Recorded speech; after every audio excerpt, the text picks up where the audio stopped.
Boa tarde a todos. Estamos aqui como parte do projeto FGV, Direito e a Crise do Coronavírus, Contribuições do Sistema Jurídico para o Enfrentamento da Pandemia e a Superação dos seus Efeitos Econômicos e Sociais, no primeiro webinar Impactos da Covid-19 nos Contratos Privados. Meu nome é Mariana Pargendler, eu sou professora em tempo integral de Direito dos Negócios da Escola de Direito de São Paulo, da FGV, e estou aqui com dois ilustres colegas, o professor Ari Osvaldo Matos Filho, ex-presidente da CVM, professor fundador da Escola de Direito FGV Direito ST, e também o professor Luciano Godoy, também professor da escola, advogado, fui executivo de companhias abertas do setor financeiro, procurador de São Paulo e magistrado federal. Então, estamos com professores e advogados com a mais ampla experiência acadêmica e prática para discutir esse tema tão importante da atual conjuntura. O encontro inicial previa a participação da professora Judite Martins Costa. Infelizmente, no atual cenário, houve um problema de ordem de tecnologia, de acesso à internet. Então, a professora que iria tratar do tema da impossibilidade superveniente, não imputável ao devedor, acabou se tornando, infelizmente, um exemplo do Instituto e, infelizmente, não vai poder participar do nosso encontro de hoje, e a discussão com ela será agendada para o momento oportuno, assim que sanada a questão de ordem tecnológica. Algumas considerações sobre o nosso formato. A discussão vai ser travada em forma de debate. Perguntas da audiência são muito bem-vindas pelo sistema de comentários do YouTube, que serão, então, encaminhados para mim. Também é importante ter em mente que as manifestações expressas por professores da FGV e por convidados representam exclusivamente as opiniões de seus autores e não a posição institucional da Fundação Getúlio Vargas. Como contextualização desse debate, a gente sabe que a crise da pandemia do Covid-19 trouxe uma série de impactos na vida econômica, interrompendo cadeia de suprimentos globais, reduzindo a demanda por produtos e serviços.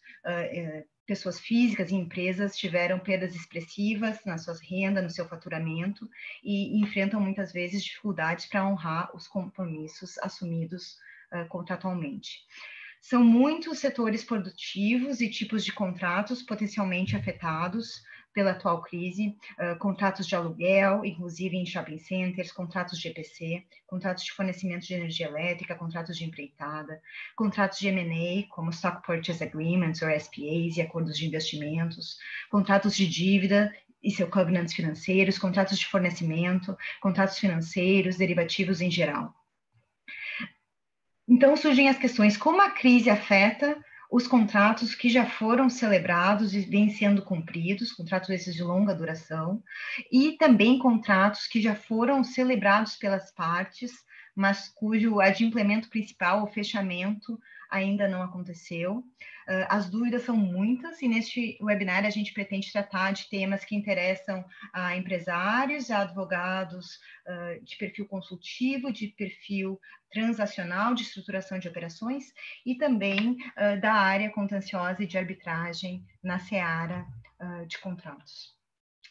Uma primeira questão que surge é em que medida, diante do caráter profundo e novo da crise, as regras jurídicas tradicionais do direito contratual brasileiro em vigor são adequadas para resolver os problemas causados pela crise da pandemia. Gostaria de ouvir o professor Luciano Godoy se ele julga que é necessário adaptar as regras vigentes com a promulgação de novas normas para enfrentar a crise, ou se o nosso atual regime de direito contratual consegue dar conta dos desafios criados pela situação. Olá, boa tarde a todos. Professora Mariana, prazer enorme estarmos juntos. Ilustre professor Ari Osvaldo, fundador da Escola de Direito da FGV, também um prazer estarmos juntos. Pena que a professora Judite Martins Costa não conseguiu estar. Queríamos muito que ela ouvir as palavras dela.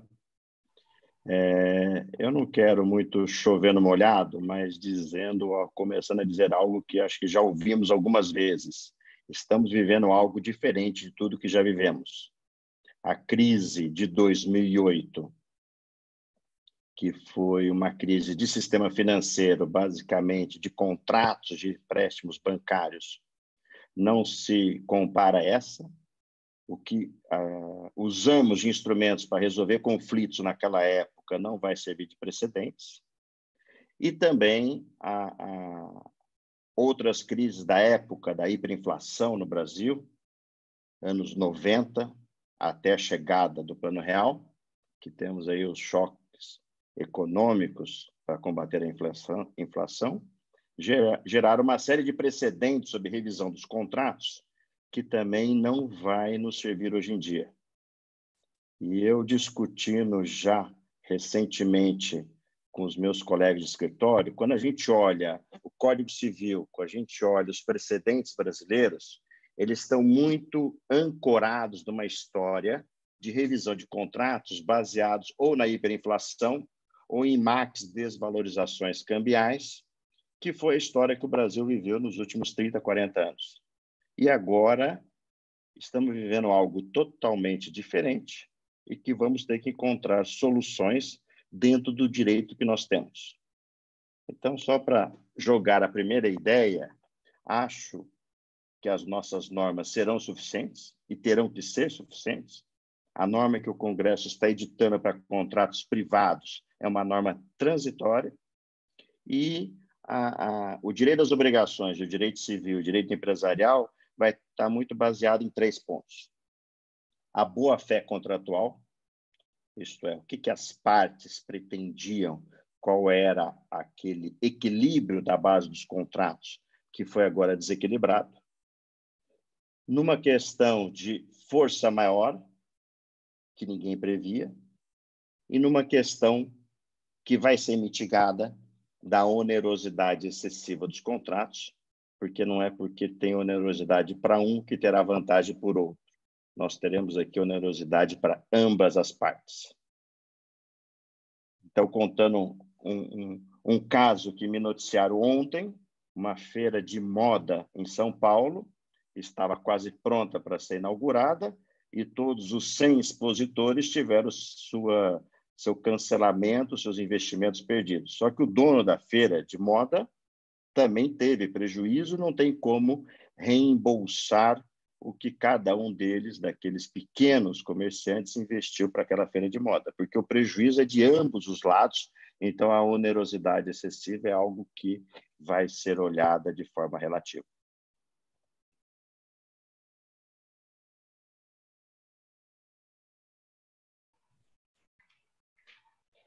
Obrigada, Luciano. Professor Ari, efeitos sistêmicos com descumprimentos de contratos são muito frequentes de forma associada ao mercado financeiro. Como se manifestam esses problemas na atual conjuntura? Nós temos experiências acumuladas nos contratos do mercado financeiro para lidar com esses problemas sistêmicos? Eu acho que nós estamos diante de uma situação no campo do direito nova. Como o professor Luciano falou, essa crise que nós estamos vivendo é completamente diferente da crise de 2008. 2008 foi uma crise bancária. Essa é uma crise geral. E o que eu quero entender como geral? Ela é uma crise em cadeia. Então, pegando o mesmo exemplo do professor Luciano, provavelmente aqueles pessoas que tinham as suas roupas, seus vestidos prontos para a mostra, eles se endividaram com um fabricante de tecido, com um salário de pessoas para costurar. Provavelmente, a pessoa que estava montando essa exposição tinha outros compromissos com os quais, na venda dos vestidos, eles esperavam fazer um lucro, conseguir um lucro, com esse lucro pagar as suas despesas. Ou seja, nós estamos frente a uma cadeia de eventos. Quando normalmente o direito ele está preparado para estabelecer uma disputa jurídica entre um réu e um autor, um que ganha e o outro que perde.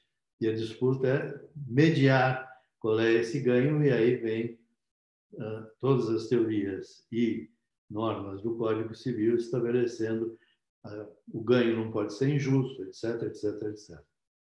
A minha impressão é que se nós usarmos o mesmo mecanismo constante do Código Civil, ou seja, de uma relação de A com B, esquecendo que essa relação de A com B vem de uma cadeia 2, que por sua vez vem de uma outra cadeia comercial 3, e essa relação de A com B, ela vai para uma relação mais 1, mais 2, mais 3. Ou seja, qualquer que seja a decisão, ela quebra, pela sistemática de hoje, ela quebra a relação com o passado e quebra os compromissos para com o futuro. E essa situação nova é que uma decisão no meio dessa cadeia vai causar problemas financeiros e de quebras de contrato para trás e para frente. Essa quebra de contratos vai exigir não só do juiz, mas como também dos árbitros, alguma coisa que se aproxima muito mais da reunião de credores num processo de reorganização de empresas. E eu não sei se o juiz ou o árbitro, eles estão preparados para isso. Se há mecanismo para isso. Gostaria de escutar não só o professor Luciano, mas como você, Mariana, que é uma ilustre jurista, inclusive perita no direito societário. Acho que a questão suscitada pelo professor Ari é extremamente interessante, e eu gostaria de adicionar alguns pontos para reflexão do professor Luciano nesse sentido. Então, nós estamos trabalhando com as regras que temos, mas também é verdade que as regras que temos no nosso direito civil passaram recentemente por algumas alterações. Então, aqui eu tenho em mente tanto a lei da liberdade econômica, que teve talvez por objetivo, né, reduzir uma certa intervenção do Estado e revisão por parte dos julgadores dos contratos empresariais. E também a própria alteração anterior, mas também recente, da lei de introdução ao direito brasileiro, no sentido de permitir ou exigir que o julgador não decida com base em valores jurídicos abstratos, sem atentar para as consequências. Então, queria ouvir um pouco do Luciano com relação a esses dois pontos, né? No primeiro sentido, na linha do professor Ari, quais seriam os mecanismos concretos de resolução de disputas e que inovações seriam possíveis para dar conta do fato de que uma disputa individual e a resolução de uma disputa individual ela pode ter efeitos sistêmicos importantes. E daí para a reflexão sobre qual seria a postura do direito brasileiro atual diante da crise. Então, de um lado, aparentemente, em razão da lei da liberdade econômica, haveria uma postura do legislador mais refratária à revisão dos contratos, e de outro, a gente tem uma situação de crise econômica sem precedentes, que tornam as bases da contratação originária muito mais frágeis. Então, gostaria de saber a sua reação, como o direito vai reagir. Será um viés a favor da revisão contratual, não obstante essa tendência recente em limitá-la, ou será um viés mais preocupado com os efeitos em rede e talvez nesse sentido buscando manter na medida do possível diante dos institutos que a gente tem o cumprimento dos contratos, e se haveria talvez diferenças de acordo com o modo de resolução de disputas e se haveria eventuais diferenças na postura, por exemplo, do judiciário relativamente a dos árbitros em procedimentos arbitrais que são cada vez mais comuns em contratos empresariais. Vamos lá, uma parte de cada vez. Perguntas desafiadoras.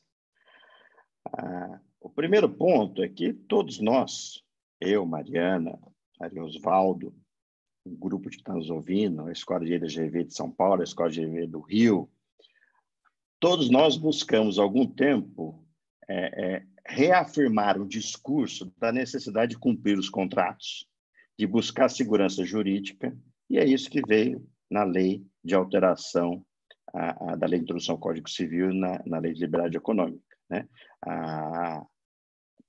Havia uma crítica muito grande do ativismo judicial, de como os juízes inovavam e buscavam até proteger a parte mais fraca da relação, e agora nos vemos todos nós fazendo uma reflexão de que precisamos rever, porque senão as empresas e as relações contratuais não se desenvolvem. Não dá para cumprir os contratos da forma que eles foram pactuados e foram celebrados.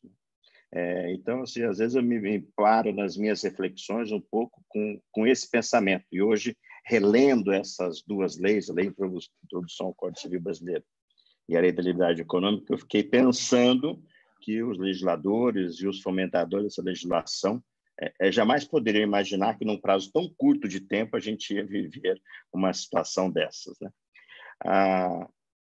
Só que aí, mesmo na Lei da Liberdade Econômica, deixa no Código Civil, no artigo 421-A, uma abertura para a revisão do contrato. E o princípio da boa-fé contratual, também do artigo 422, está lá previsto. E são cláusulas abertas. O juiz vai percorrer avenidas que ele próprio vão construir, ou que os advogados, que nem eu, que nem antes todos os outros, irão provocar os juízes a construir decisões a partir desses conceitos que são vagos, né?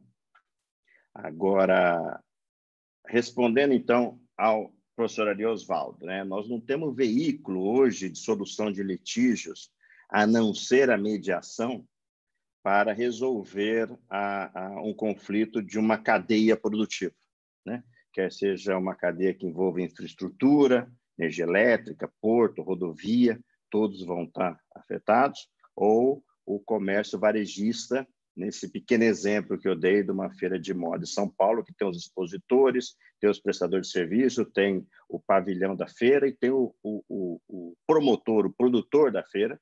Não tem como solucionar todos dentro de um caso só, a não ser o veículo da recuperação judicial, que é de uma empresa em crise, né? Mas, por outro lado, nós temos, hoje, uma arbitragem bem mais desenvolvida do que tínhamos nas outras crises, e a última mais presente foi de 2008, e nós temos uma mediação incipiente, mediadores bem informados, uma mediação que tem o nível de hoje de conscientização de quem trabalha com advocacia, com direito, com contratos, de que mediação é uma boa saída. Então, eu tenho uma impressão bastante intuitiva que o campo da mediação para essas soluções coordenadas de uma cadeia será uma grande saída. E aí teremos mediações coletivas, porque não haverá como arrumar alguém que paga a conta toda do prejuízo. Teremos que ter uma conta fracionada, proporcionalizada de quem pode pagar melhor. E último ponto, um avanço da jurisprudência do STJ no princípio da preservação da empresa, que foi uma jurisprudência provocada muito por os advogados de empresa em recuperação, cultivada muito no Tribunal de Justiça do Estado de São Paulo, nas câmaras de direito empresarial, e hoje reafirmada pelo STJ, especialmente pelo ministro Felipe Salomão, da importância da preservação da empresa, mesmo que haja um prejuízo parcial relativo dos credores. Então, a hora que eu junto uma ideia de uma mediação, ou talvez até uma arbitragem coletiva para uma cadeia de negócios, junto com uma ideia de que o importante é preservar o negócio, porque negócio é riqueza, é renda, produção de geração de empregos e pagamento de impostos, eu vou tentar diluir de uma forma equacionada o prejuízo dentro dessa cadeia, para que a hora que a economia volte, aquela cadeia volte como um todo com força, né? É uma percepção que eu tenho que mediação junto com preservação de empresa é algo que virá forte no momento da retomada.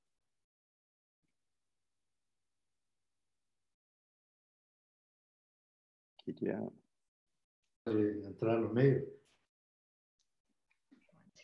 Aí talvez eu acho que a única solução é a mediação, porque o direito obrigacional ele é bipolar. Ele dificilmente vai se conseguir alguma coisa multipolar com relação a pessoas que não são parte no processo, mas que vão brigar em seguida.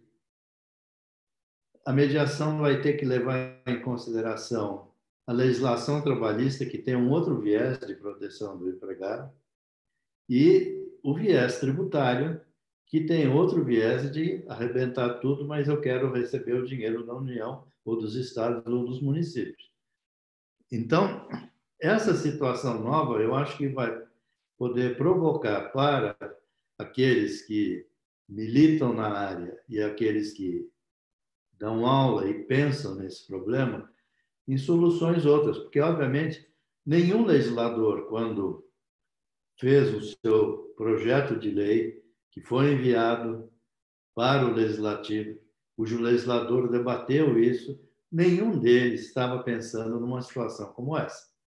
Ou seja, nós temos uma situação diferente, cuja ideia, ou símile, que me ocorreu, mais próximo, é da reunião de credores de um processo de reorganização de empresas. Ou seja, ninguém quer que a empresa quebre. Entretanto, nós, credores, precisamos, mas assim mesmo é uma relação de um grupo de credores de um lado e de um devedor do outro. Essa situação que a professora Mariana e o professor Luciano estão colocando, até onde eu consigo ver, é uma coisa nova cujos mecanismos existentes vão encontrar certa dificuldade, além do processo do tempo que demora um processo judicial.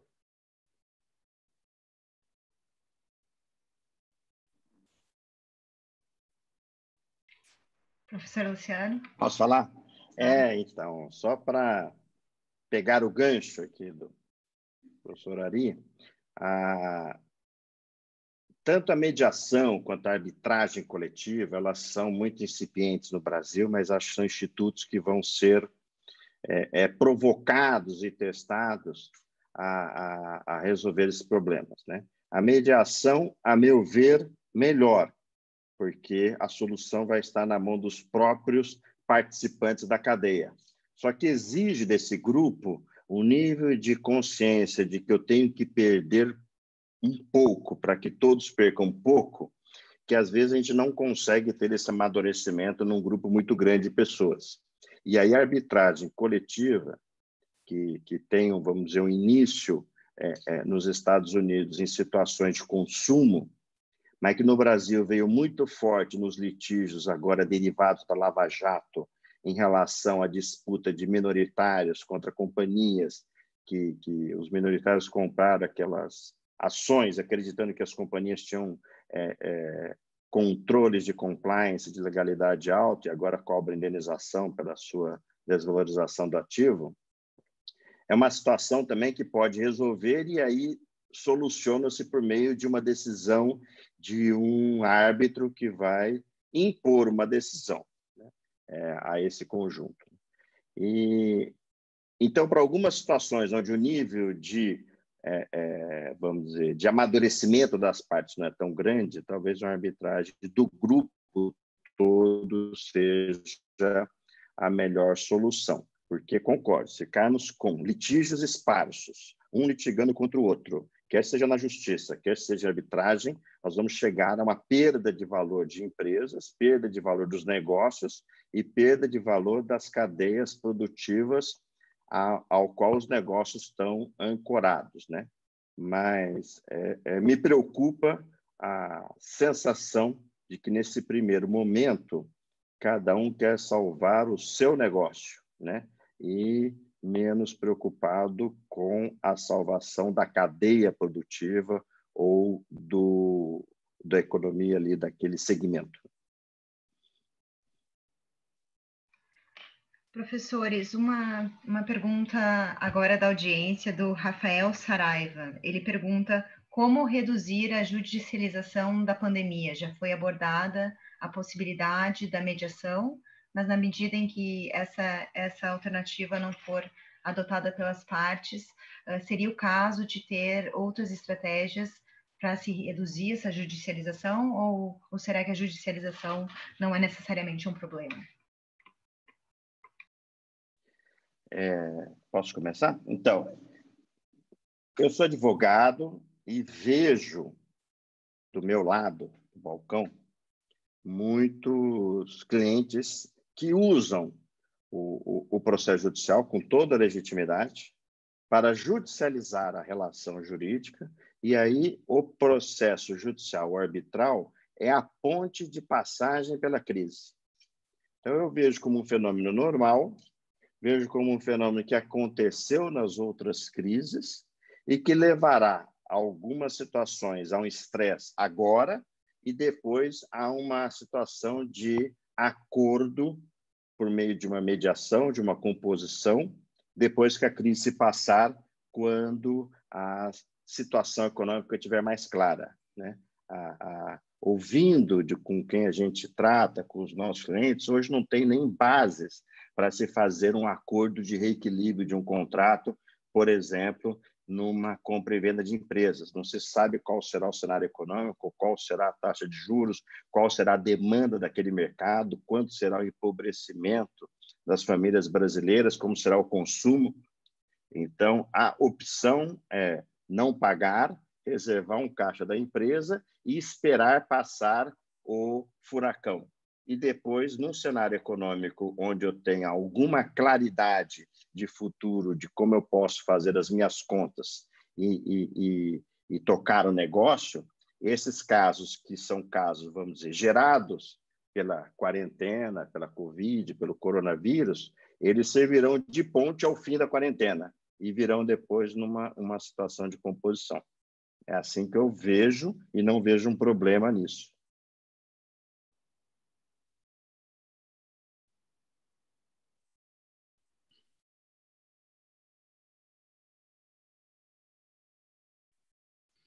Estava no mundo. Voltando na ideia do potencial para a revisão dos contratos, que nunca foi de todo excluído, nem mesmo, como apontou o professor Luciano, pela lei da liberdade econômica. Diante de um cenário de potencial revisão, quais seriam, então, os critérios de alocação de risco? E aqui eu estou veiculando pergunta do André Luiz Cardoso Santos. Ele pergunta, qual seria, nesse sentido, o bem jurídico tutelado? O próprio mercado? E daí, então, essa é a pergunta do André. Aliás, a quem eu saldo, foi me orientando no mestrado profissional da FGV, e pergunto, então, é o mercado e os efeitos sistêmicos uma consideração relevante no plano das consequências? O professor Luciano mencionou a preservação da empresa. Isso quer dizer que em contratos semelhantes, uma empresa em situação econômica mais frágil deve, não no plano da recuperação judicial, mas no plano da disputa contratual, ter um tipo de solução diferente para os seus contratos de uma empresa maior, mais robusta? Ou seriam, enfim, nessa revisão, a preocupação é para olhar para o próprio, para a qualidade das partes, para a justiça da troca, ou preocupações mais amplas do ponto de vista sistêmico. E nesse sentido, o que a gente faz com o artigo 478, acho que ele já foi mencionado, que é a dicção, né, do artigo 478, que permite revisão por onerosidade excessiva, ela refere à excessiva vantagem para uma das partes. Evidentemente, a gente está num contexto em que, como disse o professor Luciano, em geral é um perde-perde, não, e não ganha-perde. Então, a gente então teria um movimento na evolução do direito, talvez já seguindo, né, uma tendência jurisprudencial anterior, no sentido de ter flexibilizado esses requisitos para revisão. E voltando à pergunta do André, em que direção, precisamente?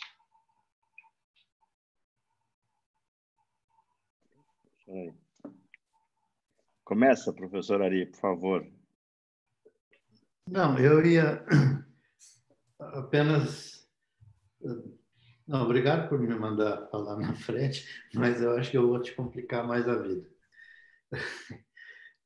Porque a onerosidade excessiva, ela vai poder ser refletida agora nesse projeto que foi aprovado no Senado e voltou para a Câmara para ter algumas modificações, pela qual o Banco Central pode comprar valores mobiliários, fundamentalmente debêntures, de empresas em dificuldade. E aí, dentro da pergunta do André, surge a indagação de uma coisa que é muito difícil de resolver, principalmente para as debêntures que não tem mercado secundário, não tem mercado de liquidez. Qual o valor que o Banco Central vai pagar para essas debêntures que ele está adquirindo? É o valor de uma debênture que a empresa está na plena saúde financeira, ou é um valor de uma empresa que está em dificuldades e, portanto, o valor dela é lá embaixo? A mesma coisa com ações. Por exemplo, a Azul estava imaginando fazer um negócio de ações, juntamente com o Banco Central. O mercado de passageiros de avião ficou numa situação ridícula. Portanto, a probabilidade de valoração dessa ação ela é muito baixa. Quanto tempo vai demorar para o preço dessa ação subir? Enfim, qual o preço que o Banco Central vai pagar para essa ação ou para essas debêntures? Fora a possibilidade, porque o Banco Central também não vai querer incorrer em riscos que os bancos comerciais também não querem. Ou seja, dificilmente vão querer adquirir alguma coisa que no mercado a gente chama de mico. É uma coisa com um valor muito reduzido. Então, aí surge a possibilidade dessa discussão do ganho excessivo. Tá? Então, eu não vou discorrer sobre nada, apenas eu estou fazendo uma socialização das minhas angústias com vocês.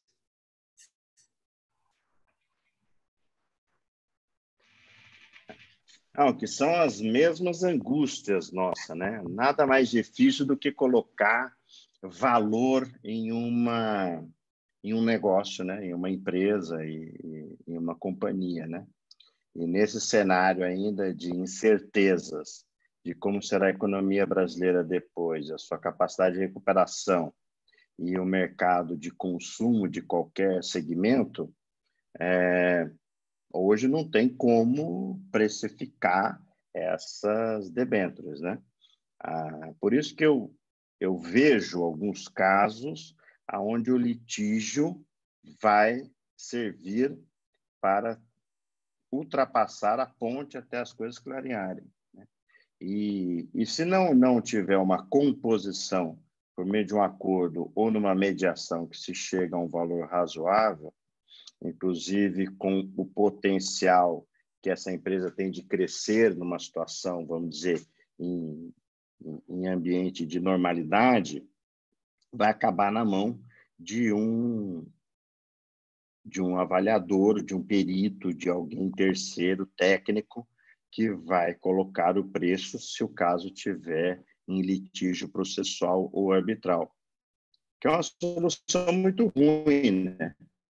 É uma solução de que não olha a preservação de valor daquele negócio Mas assim, eu olho como se a gente tivesse embaralhado todas as cartas da mesa de uma vez só, né? Não tem como enxergar o jogo hoje, né? Tem que esperar a separação um pouco das cartas para ver aonde fica, né? Tenho também uma preocupação do passivo tributário, né? Houve aí uma desoneração de tributos, multas e juros e adiamentos, mas essa conta volta, né? O efeito bumerangue, que essa conta volta, e uma situação de que perdendo-se vagas de trabalho, perdendo-se vagas de emprego, nós estamos perdendo consumidores, né? Então, uma importância de preservação da renda das pessoas para que tenhamos consumidores para os nossos produtos na hora da retomada, né? Mas tudo incerto, assim. Dentro do ambiente do meu escritório, do ambiente das minhas aulas, as pessoas querem hoje abrir os litígios, colocar os questionamentos, discutir os preços que estão contratados para dizer que elas não podem pagar aquele preço, discutir os tributos que estão pendentes, né? Porque não podem pagar aqueles tributos, e empurrar até ver um cenário econômico melhor, né? É isso que eu ouço e vejo ao meu redor. Achei extremamente, obrigada, Luciano, e achei extremamente interessante a interpretação do aspecto potencialmente funcional da judicialização, né? Então, talvez a gente tenha um regime de moratória de fato e que a própria demora e trâmite dos processos talvez permita uma melhor adaptação ao problema da crise. Eu estou aqui com uma pergunta também da audiência do Renato Cruzara, que ele pergunta, com relação à execução de processos relativos a fatos ocorridos antes da pandemia, a questão da dificuldade de se honrar o pagamento em virtude da pandemia pode ser alegada? E daí eu adicionaria uma segunda questão, que é a seguinte, e os contratos firmados já durante a pandemia? Porque, enfim, em que medida nós vamos diferenciar os contratos antes do início da pandemia, talvez, né, imprevisível para muitas das partes, e os contratos firmados já no decorrer da pandemia, mas diante de uma situação de incerteza, enfim, bastante radical ainda com relação ao futuro e aos desfechos econômicos. Professor Luciano. Então agora eu começo. Esse projeto de lei sobre a regulamentação das relações de direito privado durante o período da pandemia foi aprovado no Senado e agora foi remetido à Câmara. O relator no Senado foi o senador Anastasia, mas a imprensa noticia que isso surgiu em debates do ministro Dias Toffoli com os ministros do STJ para suspender algumas relações de direito privado até o fim do estado de calamidade pública, né? Esse projeto de lei tem um dispositivo que diz que situações anteriores à pandemia não podem ser alegados como casos de força maior, né? E não consigo ver a forma como aplicar isso, porque a primeira conversa que nós tivemos é que as relações são de cadeia, né?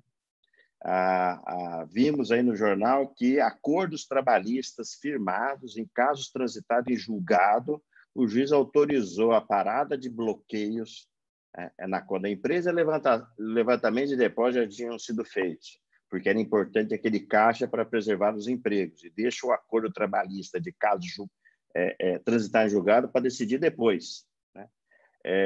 O próprio CNJ estimulou que depósitos judiciais fossem trocados por seguro-garantia, fazendo com que as empresas tenham caixa de valores depositados e algumas em execução de casos já finalizados, de disputas já encerradas, que o momento agora é de salvar o negócio, salvar a geração de riqueza para que a empresa permaneça de pé, né? Então, assim, eu tenho muita dificuldade em enxergar essa linha divisória. O que é antes da calamidade pública tem que ser honrado, o que é depois a gente vai flexibilizar, ou a gente vai olhar com olhares revisionais. Está tudo junto, dentro de uma mesma situação, porque a empresa é um conjunto de situações, de ativos e passivos que estão ali funcionando, e as cadeias são complexas, né?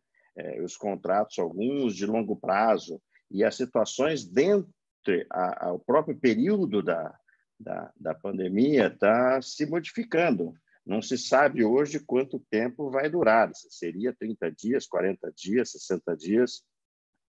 Questões de transporte, de energia, como é que fica, os contratos de concessão serão altamente questionados sobre os valores de outorga, rodovia, porto, né? E a cereja do bolo nessa situação caótica é a questão do petróleo, né? A questão do petróleo que interfere uma cadeia muito grande da economia e que interfere algo que é muito importante para nós, brasileiros, e muito importante para nós, do Estado de São Paulo, que são as cadeias produtivas do etanol. A partir do momento que o petróleo baixa, a gasolina baixa, o preço do etanol fica achatado. E a gente tem uma boa parte da economia do Estado de São Paulo dependente da produção de etanol, né? Então, assim, dentro da crise existem subcrises que terão que ser solucionadas de uma forma ou de outra, né? A gente espera que seja solucionada da forma mais inteligente, mas não vejo como não aumentar nesse começo o nível de judicialização, de processo de arbitragem, de disputas para ultrapassar o período aí mais sombrio da falta de cenários, né? Talvez, posso falar, Maria? Não tem mais perguntas? Com certeza, professor. Para jogar mais incertezas, pelo que o professor Luciano colocou,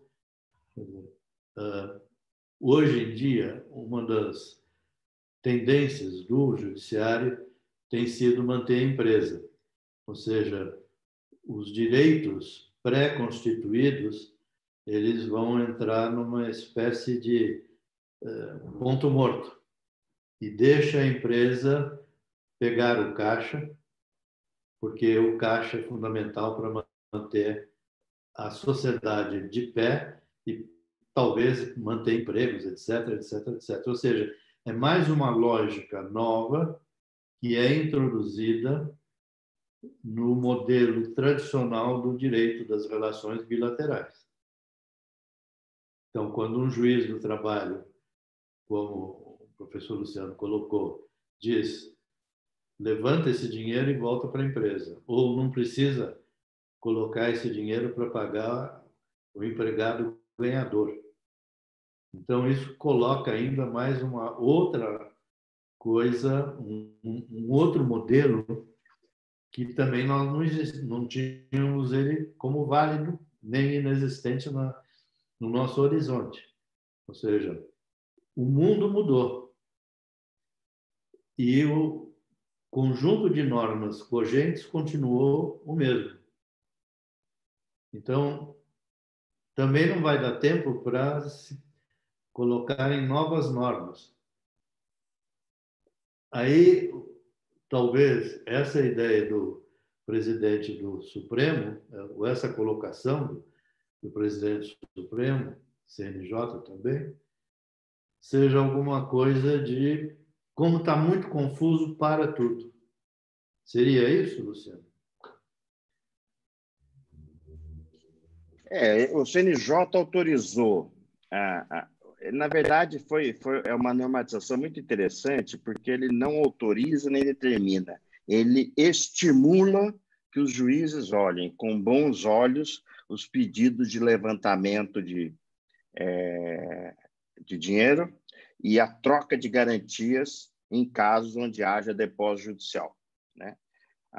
E depois também nas ações de recuperação judicial, que os juízes sejam estimulados, acho que até já são, mas sejam mais estimulados a olhar a preservação da empresa e que não deem canetadas para considerar o plano de recuperação judicial rompido num primeiro momento. Então, assim, ser um pouco benevolente com o descumprimento do plano de recuperação judicial nesse período, né? Porque tem um volume grande de empresas que estão em recuperação judicial e que vem da crise que já é de 2015 e 2016, que daí entrou 2017 e 2018 começou a melhorar, 2019 meio que balançou, 2020, onde havia uma expectativa de retomada, veio a crise do Covid e batemos no muro de frente, né? Então, a normatização do STJ ela é bem interessante porque ela dá um direcionamento. Cada juiz tem a sua autonomia de decidir cada caso. O Brasil é muito grande, 27 estados, cada realidade de uma localidade é diferente da outra, mas o CNJ não entra no mérito jurisdicional, mas ele dá um direcionamento que foi muito útil para que os advogados trabalhassem nos casos lá na frente, né? Além disso, o CNJ e o presidente ministro Dias Toffoli tomaram essa iniciativa do projeto de transitório de suspensão das relações de direito privado, que eu acho que ainda não foi aprovado na Câmara, mas vai ser um projeto, vamos dizer, de relações jurídicas transitórias, né? A minha grande preocupação é a retomada depois desse período que a gente imagina, experiência de outros países, que deve ser de 60, 90 dias, algo assim, quando retomarmos a vida, os conflitos todos ficaram lá para serem decididos, né? E novos conflitos e judicialização e novos casos ainda vão entrar, porque agora nós estamos meio que pausa no mundo, é como se o mundo tivesse pausado, né?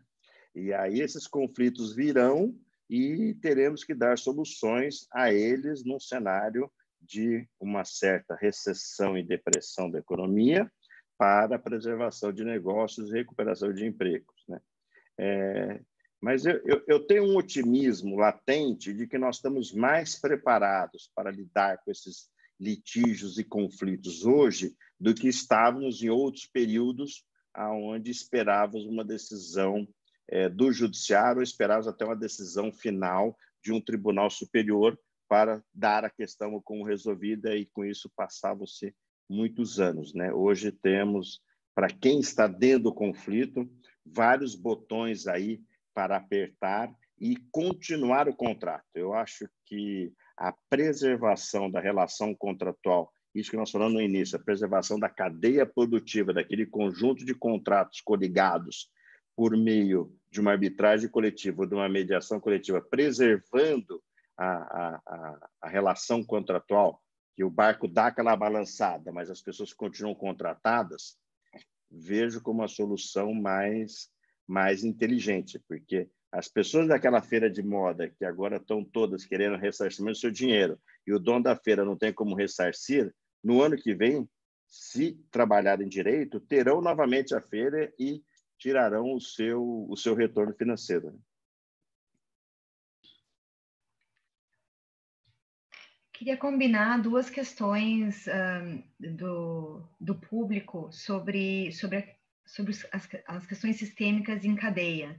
Então, pergunto Jorge Aragão, vocês vislumbram um possível default em cadeia no mercado de crédito, principalmente no caso de créditos securitizados, em vista da queda de receita de muitos devedores? E daí o Anderson Sobral, reagindo à discussão anterior, pergunta se a ideia da funcionalização dos litígios como uma moratória de fato, e daí eu peço desculpa pro Luciano se eu eventualmente distorcer as suas considerações, em um ambiente de crise de demanda, não levará à aceleração da quebra em cadeia em um mercado já debilitado? Professor Ari, o senhor gostaria de começar com relação ao mercado de crédito? Eu não sei se vai haver um processo de default em cadeia no mercado de crédito por dois motivos. O primeiro motivo é que o Banco Central ele detém ainda depósitos compulsórios robustos que pertencem aos bancos privados. E boa parte já foi entregue para os bancos, e os bancos aqui na Europa ou nos Estados Unidos, e aí levando em consideração 2008 nos Estados Unidos e mesmo na Europa, quando o Banco Central começou, Fed nos Estados Unidos e o Banco Central Europeu, eles começaram a recomprar títulos de dívida do próprio Banco Central. O que o setor privado fez? O setor privado aí significando os bancos, porque eles eram os detentores desses papéis emitidos pelo FED e pelo Banco Central Europeu. Eles pegaram o dinheiro e compraram novos papéis. De onde? Do Tesouro Americano e do Tesouro do Banco Central Europeu. E por que isso? Porque numa situação de crise, o normal de um banco é muito mais forte do que de um industrial. Ele quer dinheiro em caixa. E aí tem até um ditado americano que todo mundo repete, que cash is king. Ou seja, quem tem caixa, ele tem o controle da situação. Poderia haver a situação de bancos menores, aqui bancos de tamanho médio, poderia. Mas esses bancos médios, eles têm o Fundo Garantidor de Crédito, que garante os papéis que eles emitiram e o mercado comprou. Restaria, por último, as fintechs. Mas o volume de dinheiro que as fintechs têm para reaplicar é muito pequeno. As fintechs funcionam muito mais como mecanismos de pagamento. Então, eu diria que, neste momento, especificamente neste momento, a concentração bancária pela qual meia dúzia dos maiores bancos detém bem mais que 80% da poupança disponível é saudável. Tá? Numa situação normal, não é saudável. Aí, na situação normal, precisa haver competição, que é que o Banco Central vinha promovendo desde o tempo em que o presidente do Banco Central era o Ilan, e agora, com o Roberto Campos Neto, também continua esse processo de abertura do mercado financeiro. Novos instrumentos foram criados, meio mistos, que pertencem parte ao mercado financeiro, parte ao mercado de valores imobiliários, mas eu diria que aqui no Brasil, na situação atual, o que as instituições financeiras fazem é pegar essa liberação de dinheiro, liberação de recursos feita pelo Banco Central de Reservas e sentar em cima. O que eles podem é emprestar via BNDES, na medida em que o BNDES seja o garante desta operação. O mercado, dentro do mercado de valores imobiliários, existe algum problema? Eu acho que pode existir. Pode existir dentro dos fundos de investimento que compraram muitas ações ou fundos de investimento que também patrocinaram construção de imóveis, compra de créditos. E por que isso? Porque são poucos os fundos de investimento e da debênture, eu acho que nenhuma, tem mercado secundário, ou seja, não se sabe o valor daquilo.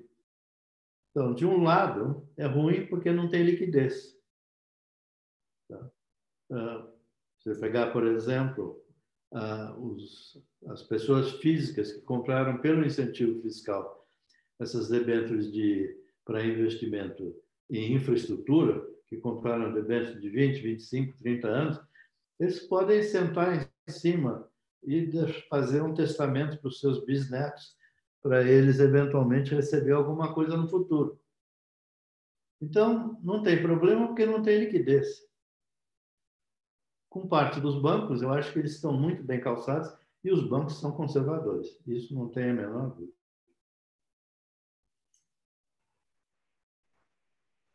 Posso falar?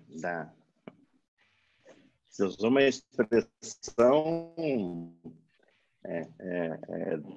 vamos dizer, intrigante, para dizer ao menos, de moratória judicial, foi assim? A moratória pelo litígio, né? Foi. A judicialização como moratória funcional, né? Do ponto de vista funcional, Moratória tem funcional. moratória, ainda que na ausência de lei que prescreva a moratória. Eu acho que é isso, né? A gente tem que se colocar no lugar de um juiz numa cidade, às vezes, grande, como São Paulo, Rio de Janeiro, Belo Horizonte, ou, às vezes, numa cidade pequena que tem lá uma usina de etanol que é responsável por 50%, 60%, 70% da renda das pessoas da cidade, e virá, naturalmente, esse confronto entre a economia real geradora de receita e trabalho para aquela realidade que aquele juiz está analisando e a economia financeira de empréstimos e financiamentos, né? E aí o litígio vai ser usado como essa moratória funcional. Não acho que terá o risco de haver uma quebra sistêmica, porque, bem ou mal, o nosso sistema de recuperação judicial funciona e, a partir do momento que a empresa se vir sufocada, ela vai apertar o botão da recuperação judicial e todas as cobranças contra ela estarão suspensas. E aí desencadeia um método de solução, de novo, bem ou mal, com crítica, funcionando bem ou não, mas é o que nós temos e é o melhor que já tivemos, é melhor que o anterior. Desencadeia um processo coletivo de busca de um consenso de aprovação de um plano de recuperação judicial que aquela empresa possa gerar um caixa e pagar as suas dívidas. A recuperação judicial, não há como, ela vai crescer os ambientes de litígio de recuperação judicial nesse momento, até as empresas conseguirem sair do primeiro momento aí, do sufoco na geração de caixa com a venda dos seus produtos, né? Até a mediação está sendo proposta em casos de recuperação judicial para conseguir se acomodar a situações maiores e melhores. Tem várias recuperações judiciais que já se utilizaram da mediação. Por outro lado, vai ser confrontado o sistema financeiro, que, até onde eu ouço e ouvi o professor Ariosvaldo, sempre muito sólido, muito consistente, o Banco Central reprisa isso, mas vai ser muito confrontado pelo lucro que os bancos declararam esse ano, que tiveram em 2019, o maior lucro histórico de todos os bancos brasileiros, né? Então, isso afeta de uma forma consciente ou até inconsciente o juiz, o árbitro, que está lá na ponta julgando um caso, apreciando uma liminar, onde ele precisa suspender uma mora, suspender o pagamento de uma dívida, suspender um contrato de financiamento, até que a situação melhore e preserve a empresa. Essa situação toda o pressiona de uma forma a julgar a favor da economia real em detrimento da economia financeira, né? E depois os sistemas de defesas e recursos e discussões que vão até tribunais superiores em Brasília acaba chegando numa solução que preserva, muitas vezes, o empréstimo e a taxa de juros que foi cobrada. Mas veja que curioso, nesse momento a gente já ultrapassou o período de 60, 90 dias, 120 dias da crise, da paralisia, da quarentena. E já estaremos em um outro cenário, onde os bancos virão certamente para recompor o empréstimo em outras bases, porque para o sistema financeiro é importante também que as empresas produtivas da economia real estejam gerando caixa para pagar seus empréstimos. E não é interessante para o banco que grandes empresas e grandes companhias entrem em recuperação judicial, porque eles ficam com um volume muito grande de empréstimos sobre suspeita e de recebimento duvidoso, que compromete também o balanço do banco, né? Então, de uma certa forma, a economia mesmo depressiva, ela vai se acomodando para gerar aí uma retomada, né? E com estímulos, principalmente do setor de infraestrutura, queria provocar aqui, Osvaldo, e talvez você também, Mariana, eu aguardo que o setor de infraestrutura aconteça, né? Ele está muito prometido já desde 2016, concessões, privatizações, parcerias. O Brasil precisa de muitas obras. Talvez aqui a oportunidade de juntar algo que seja importante para o país do ponto de vista de construir e algo do ponto de vista de gerar receita, gerar emprego e gerar trabalho para uma mão de obra aí desfavorecida, né? Então, e esse setor de infraestrutura também virá por meio de financiamento privado, talvez na parte pública, mas cada vez o Estado mais sentido, virá por meio de financiamento privado, né? Então, é importante olhar a formas de financiamento que se recomponha, que estimule o financiamento privado, né? Especialmente de famílias e de pessoas, né? Acho que se as pessoas ficarem, vamos dizer, desconfiadas demais das debêntures de infraestrutura, elas não vão querer mais instituto e ele cairá aí numa desgraça que vai ser difícil depois de recuperar o seu prestígio, né? Luciano, pegando o gancho das possíveis consequências de diferentes soluções jurídicas e interpretações, o Gabriel Machado trouxe a seguinte pergunta: o recurso à boa-fé e ao princípio da preservação da empresa, à custa da letra do contrato, ele deve levar à análise das consequências, justamente aquele tema, à luz da lei de introdução ao direito brasileiro, e em caso positivo, que consequências, né? São consequências para trás, a preservação dessa empresa, ou talvez assim, as para frente, para investimento futuro. E pegando o gancho, eu queria fazer uma pergunta com relação à ideia de letra do contrato, qual o impacto de disposição específica do contrato relativamente a regramento de força maior ou eventual exclusão de fatores sistêmicos numa cláusula de material adverse change, em que medida, a pergunta sendo em que medida o eventual detalhamento do regramento contratual com mais contingências, ele pode servir para proteger o contrato de eventual revisão, ou o posicionamento deve ser, como se discutia antes com relação ao legislador, que, tal como o legislador da Lei da Liberdade Econômica não previu a atual crise, evidentemente esses contratantes previram muitas coisas, mas tampouco previram a magnitude e os contornos da atual crise.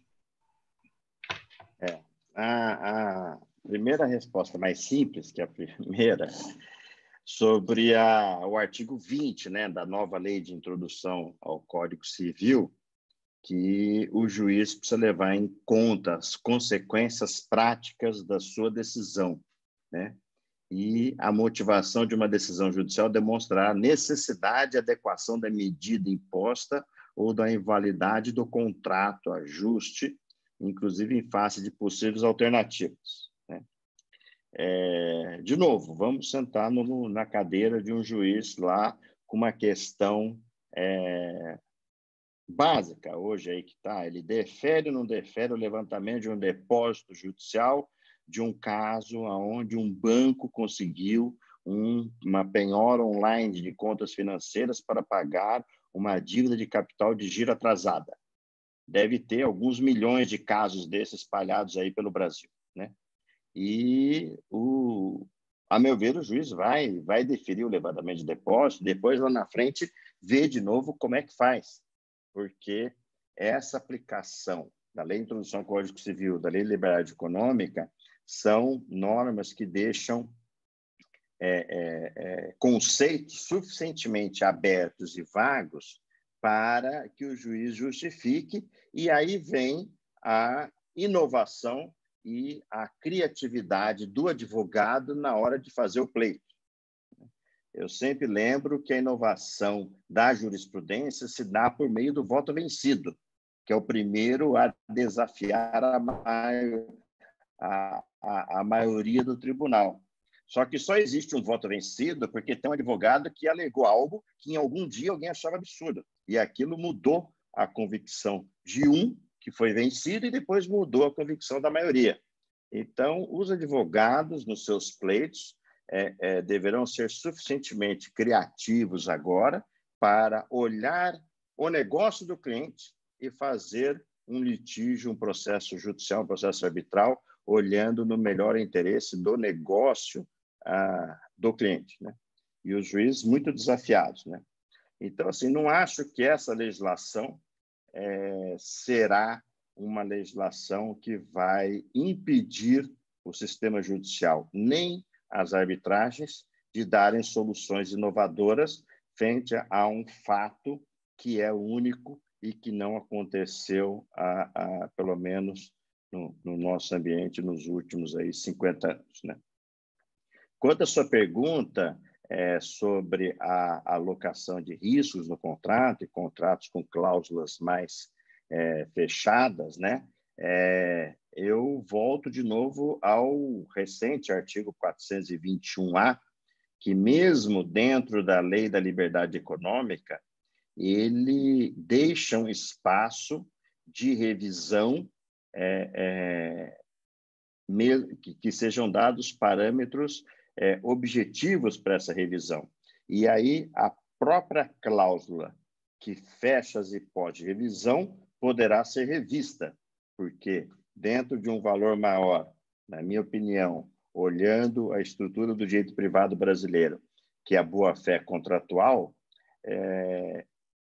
o advogado provocará e o julgador será provocado a decidir sobre um olhar das bases do contrato. Isto é, na hora que aquele contrato foi feito, o olhar que se havia sobre aquela alocação de riscos e sobre casos fortuito e força maior, não previa isso que estamos vivendo. Se não previa isso que nós estamos vivendo, até essa própria vedação de revisão terá que ser revista, porque era algo, olhando-se a boa-fé, não havia como prever. Então, eu imagino, e queria, com essa minha última reflexão, jogar a bola para cima da rede ao professor Ariosvaldo, eu tenho a impressão que nós vamos voltar algumas casinhas no ambiente de segurança jurídica, pacta sunt servanda e repressão ao ativismo judicial. Pelo contrário, a gente vai querer agora soluções mais inovadoras, olhar da boa-fé das relações contratuais, mesmo que seja um olhar para a preservação do contrato, mas uma intervenção judicial ou uma intervenção do árbitro naquela relação contratual para até tirar as partes de uma zona de conforto e fazer com que elas voltem para uma mesa de negociação ou de mediação. Nessa jogada de bola para o professor Ari, agora lembrando que a gente está se aproximando, infelizmente, do horário de encerramento, eu queria também lançar mais uma bola para o professor Ari no seguinte sentido.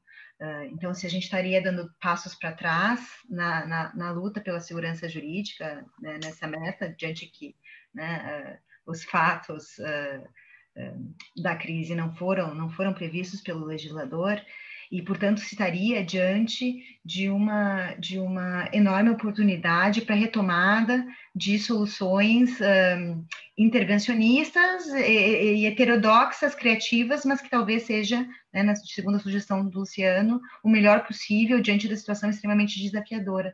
E a minha pergunta seria se, ao fazer isso, se o professor Ari concorda que seria essa a possível linha no direito brasileiro, se essa seria uma peculiaridade do direito brasileiro relativamente ao que possa se observar em outros mercados, né, seja Estados Unidos, Inglaterra, Europa continental, se a gente pode esperar por aqui uma intervenção maior via contratos do que, digamos, se observará a nível global, ou se a expectativa é de que a força das circunstâncias vai levar a uma maior adaptação no direito contratual, não só aqui, mas também no mundo. E aqui eu venho, assim, seguindo uma reflexão que eu venho fazendo, que evidentemente há, diante de crises, né, diferentes mecanismos possíveis.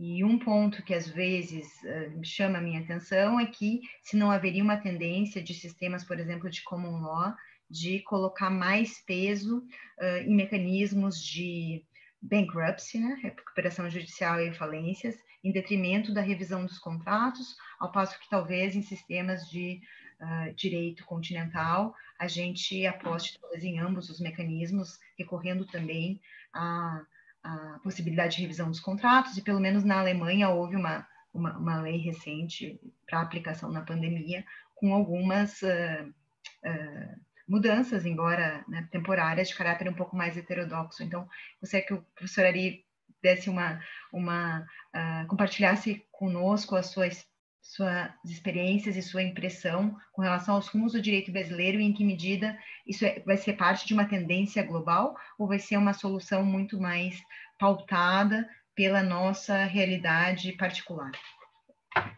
Não, eu acho que, inclusive, isso é um assunto, se vocês estiverem dispostos, para uma outra reunião. Mas vamos lá, dentro do tempo disponível, dentro do nosso. O que, pegando primeiro o gancho do Luciano, a boa-fé é um princípio, não é uma regra.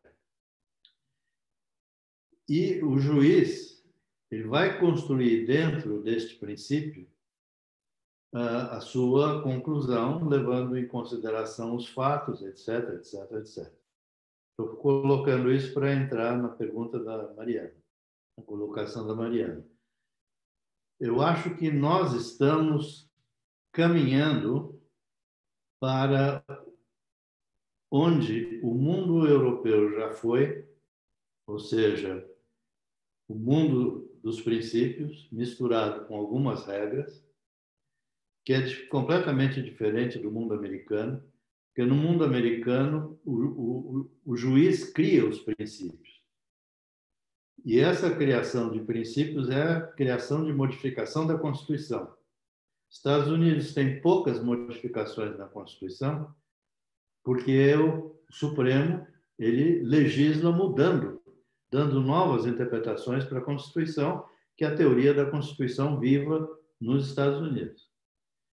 Na Europa, obviamente, depois do fim da Segunda Guerra Mundial, os europeus abandonaram, primeiramente a Alemanha, depois vieram outros países, abandonaram o princípio kelseniano da regra posta.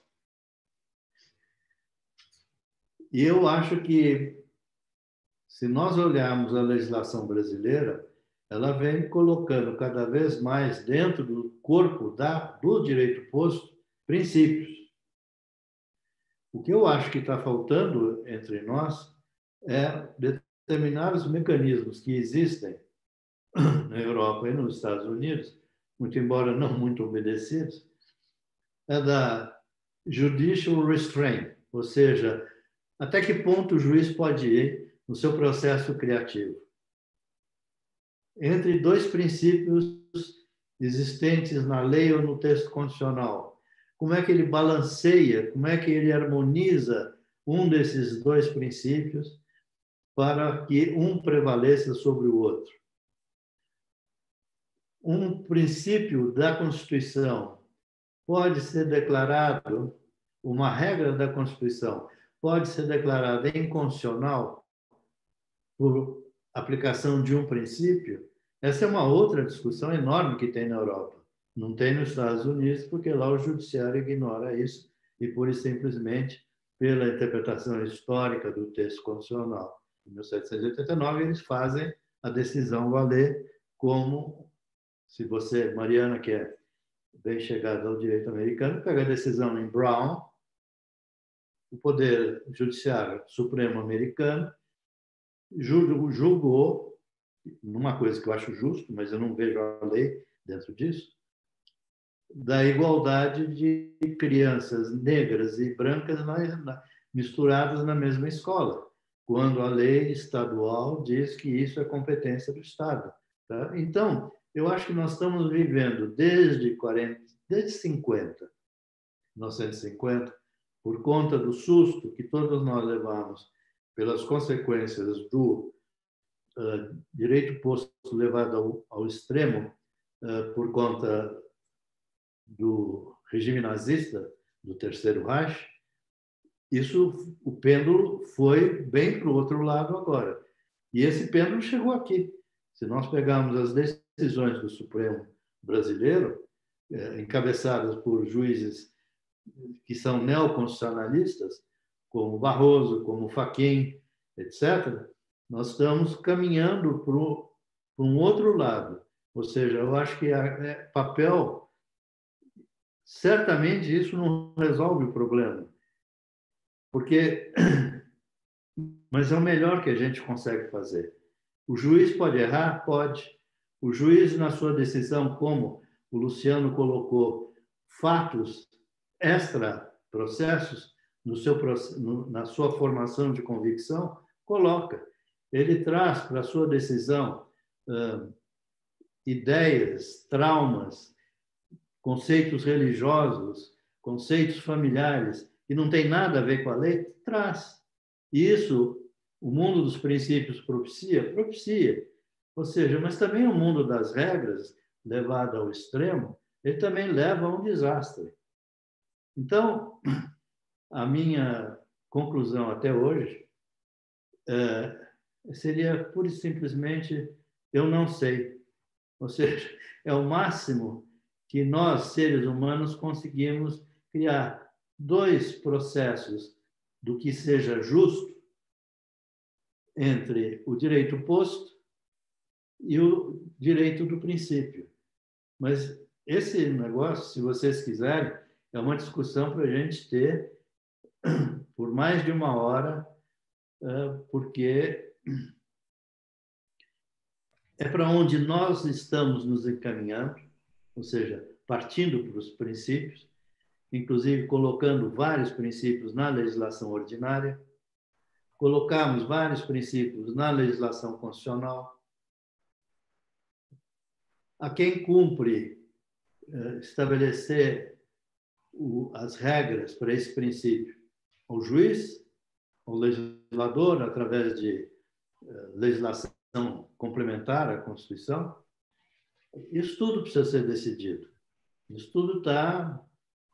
Mas é um assunto ainda muito verde, muito, a meu juízo, muito mal discutido ainda entre nós. Ele é muito discutido na Europa, na França, na Alemanha, Portugal, trazendo as traduções alemãs. Nos Estados Unidos não existe isso, porque lá a revisão, a judicial review, a revisão judicial, é um fato em conteste que o juiz pode fazer, mas, de outro lado, também o povo americano tem uma postura de respeito para com o juiz e, fundamentalmente, para com o Supremo Tribunal Federal, que, entre nós, na melhor hipótese, não é tão forte, ou seja, a postura do juiz é uma coisa importante. Nós temos várias coisas andando ao mesmo tempo. Eu acho que nós importamos o modelo americano e europeu, trouxemos para o Brasil a discussão de Dworkin, trouxemos para o Brasil a discussão inglesa de Hart, trouxemos para o Brasil os filósofos do direito alemão, misturamos tudo e não estabelecemos regra nenhuma de contenção do poder de criação do direito do juiz dentro dos princípios. Não sei se resolve, porque para mim não resolveu nada, mas é uma discussão linda. Professor Ari, muito obrigada. Queria agradecer também a nossa audiência. Infelizmente, a gente não vai ter tempo para cobrir todas as questões excelentes que foram comunicadas, mas lembrando que esse é apenas o primeiro webinar promovido pela FGV. Então, gostaria de agradecer a nossos ilustres debatedores, cujas contribuições muito iluminaram o debate sobre esse tema tão difícil, e também agradecer à FGV na pessoa do professor Cássio Cavalli e também da equipe de organização de eventos. Muito obrigada e uma boa noite para todos. Boa noite. Obrigado.